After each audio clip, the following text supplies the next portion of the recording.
इतना भोज भोज सीटी मारत हुआ औरो केहू के आँख सीटी मरले रहा। अरे इ त जवानी चढ़ल जवानी में यह कुल होला अरे त जवानिया तोहर झाड़ देबो सुना।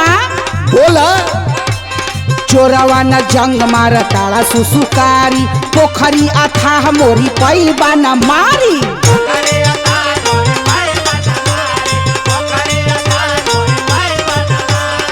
का समझला?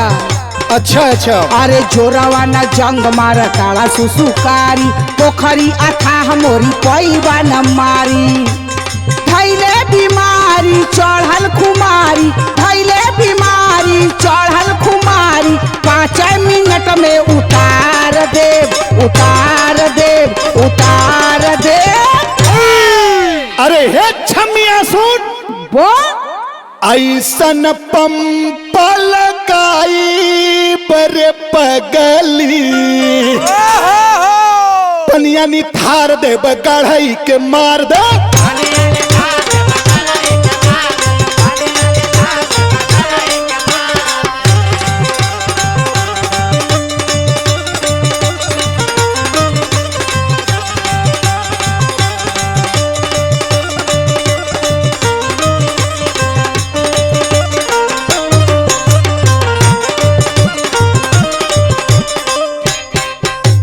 बाबू सुना। हाँ बोला। ढेर ऐसा थोड़ा ना। हाँ हाँ। अरे तो छलवा जगह जगह से तोड़ देबो। अच्छा आज फरिया जाई हो। सुना। बोला। बन ताड़ा बाबू बड़का भारी मच्छरवार हो मछरी न मरी है तोहरा जैसा घसकबार हो।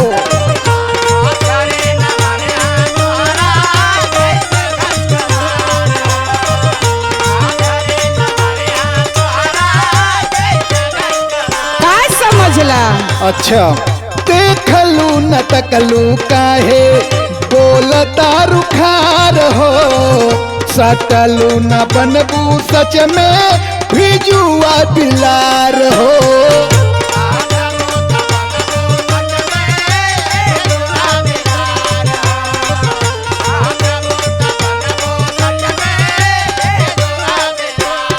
ए बबुआ। हाँ बोला। ऐसा मारब झटका न कि कहाँ गिरबा तो के थाहे न लगी। सुना। पता चल जाई। थारी खामोशी छाई बेहोशी थारी खामोशी छाई बेहोशी जब छाती से पल्लू उघार देव उघार देव उघार देव। अरे है छमिया है सुन। अब बोलो। अरे ऐसन के रलकाई बरे पगली लगा के देखो जब न सवार दे गढ़ई के मार दे।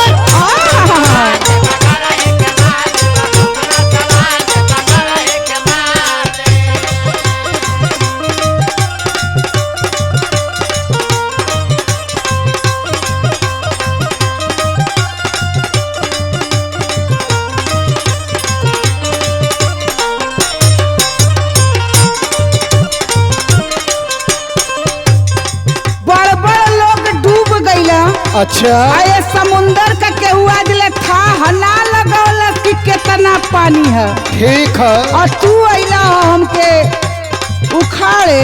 अरे तो हम तो वो चीज है कि हम थाहो लगा देबे मोर भौजी। सुना सुना। बोला।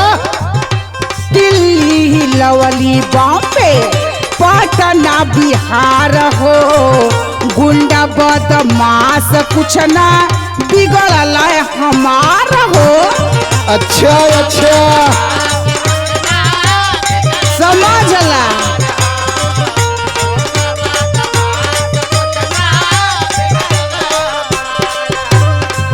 तारिये न देखलू काशी चंदौली जिला के रख दिल कितना घासू सुंदरी के हिला के।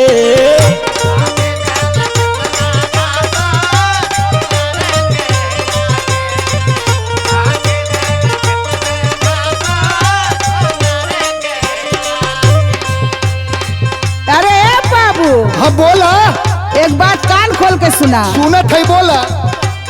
बुढ़वा बेचारा दबी है किनारा, बुढ़वा बेचारा दबी है किनारा, बदमाशों का बंदूक खंगार देव, खंगार देव, खंगार देव। अरे ऐसन बम बकराई रे डरली, चोलिया के फाड़ दे घघरी के जार दे।